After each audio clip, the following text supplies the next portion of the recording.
Kiranoday news, निपक्ष आणि निर्भीड न्यूज चॅनल। मराठा समाज आरक्षणाची मागणी करत आक्रमक झालाय। राज्यभर मराठा समाज सर्वच पक्षाच्या नेत्यांना विरोध करत आहे। सर्वच पक्षांच्या नेत्यांच्या सभा उधळून लावण्यासारख्या घटना राज्यभर घडतायत। सोलापूर लोकसभा मतदारसंघातील इच्छुक उमेदवार आणि विद्यमान काँग्रेस आमदार प्रणिती शिंदे यांची मोहोळ तालुक्यातील वाघोली गावात सोमवारी सायंकाळी सभा आयोजित होती। प्रणिती शिंदे आल्या असल्याची माहिती होताच गावातील मराठा बांधव विरोध करण्यासाठी ताबडतोब सभास्थळी दाखल झाले। मराठा समाज बांधव विरोध करतील याचा अंदाज येताच काँग्रेस आमदार प्रणिती शिंदे यांनी भाषण करताना ताबडतोब एक मराठा लाख मराठाच्या घोषणा देण्यास सुरुवात केली। आरक्षण आमच्या हक्काचं नाही, कुणाच्या बापाचं, आमच्या मागण्या मान्य करा किंवा खुर्च्या खाली करा, अशा घोषणा स्वतः प्रणिती शिंदेंनी देण्यास सुरुवात केली। विरोध करण्यासाठी आलेले मराठा बांधव देखील संभ्रमात पडले होते। वाघोली येथे सोमवारी सायंकाळी 7 वाजण्याच्या सुमारास आमदार प्रणिती शिंदे सभेसाठी आल्या होत्या।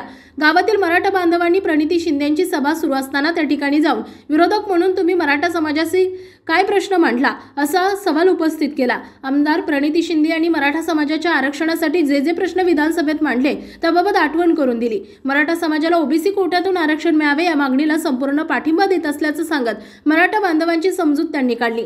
वाघोली येथील मराठा समाज बांधवांनी लोकसभेच्या इच्छुक उमेदवार आणि काँग्रेस आमदार प्रणिती शिंदे यांना धारेवर धरण्याचा प्रयत्न केला। मराठा समाजाला ओबीसी कोट्यातून आरक्षण आणि सगळे सोयऱ्यांची अंमलबजावणी याला सहमत आहात की नाही असं विचारताच प्रणिती शिंदेंनी संपूर्ण पाठिंबा असल्याचं जाहीरपणे सांगितलं। काँग्रेस आमदार प्रणिती शिंदे यांनी मराठा समाजाच्या सर्व मागण्यांना होकार देताच मराठे माघारी निघाले। आपल्या परिसरातील ताज्या बातम्या पाहण्यासाठी किरणोदय न्यूज चॅनलला YouTube वर सबस्क्राइब करा आणि बेल आयकॉन प्रेस करा।